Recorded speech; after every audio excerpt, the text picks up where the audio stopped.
All right, I had my first big bouquet bar event this weekend. Let's go over what worked and what didn't. Hi, I'm Emily. I get paid to party. I run a handful of party service businesses out of my house, and I share with you guys the behind the scenes of how we do it and how we make thousands of dollars a week. So follow along if you're interested. Okay, so I've had a couple of small bouquet bar events, but this is the first like large one, especially for a corporate client. So let me share with you guys what I've learned and what worked and what didn't. First of all, here in Phoenix, we have wholesale floral markets. So it's fairly easy to use your business, your LLC and your EIN to get a floral wholesale license. So this company was going to have a picnic for 1,500 people, but the woman that was booking it was very excited about the bouquet bar, but her boss did not think that it would be a popular thing for the employees. So she let me know, we're having 1,500 people, but my boss says I can only book this for 350 people, and it was small bouquets. So that's 4 to 5 stems per person. And she was like, I think it's going to be popular. My boss does not. So we're just going to start small this time and do it just for 350. Fine with me. I was able to get the flowers I needed for the event for about $1,400 wholesale. I spent about another $600 for the refrigerated rental truck and the supplies I needed for a bouquet bar on that level that I didn't already have, but things like shears and gloves and things like that, and then like ribbons and bouquet holders. So some of the stuff I bought is stuff I will be able to reuse for other events. So not all of it was true like cost that I was going to use just on that party. Some of it I will get to use, but ended up at about a 50% profit margin. So I was really happy with that. Took me about 3 days of work. So I would say 20 to 25 hours of work. But for $2,000, I am happy with that. I don't think that's too bad. I think next time it will go quicker because I've learned a lot and how to process the flowers quicker and that sort of thing. Okay, so here is what ended up working at the bouquet bar and what didn't. First of all, when she let me know that like they only wanted it for $350 and the boss wasn't sure it was going to be really busy, that was in my head, and I kind of thought like, oh, we probably won't be that busy at the event. We had a line the entire time. If I would have known how busy I would have been, I would have hired a person to go with me to help, because they roped off like the parking lot. We were all set up and I could not get the refrigerated truck with the flowers in it close to me. It was like way across the parking lot. I was smart enough to bring a wagon. That's something I will say, if you have to transport flowers, you want something like a wagon, because it could hold like 3 big buckets of flowers, which otherwise would have been carrying one at a time. So that was nice. But every time I needed to refill flowers, I had to scoot across the parking lot really quick with this wagon, fill it up and come back. I had a line the whole time. I was very busy. The people were extremely kind and nice and grateful.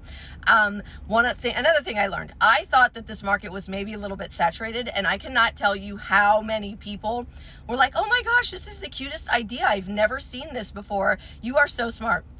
I did not come up with this idea, but thank you.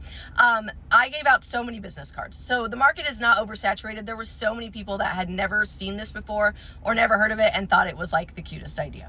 Also, the woman who put on the event did stop me at one point when I was crossing the parking lot and was like, my boss was like, people are not going to want to do that bouquet bar thing. And I assured them that they would. And she was like, you've had a line the whole time. You're one of the busiest vendors out here, like one of the most popular ones. So that's always good to hear too. Other than that, like I had plenty of flowers. I knew the heat was going to be a little bit of an issue. It was 90 something degrees and we were out there at the hot part of the day. Another thing I would say to clarify, they let me know that they had provided like shade tents. If we didn't want to bring one, they would have shade provided for every booth.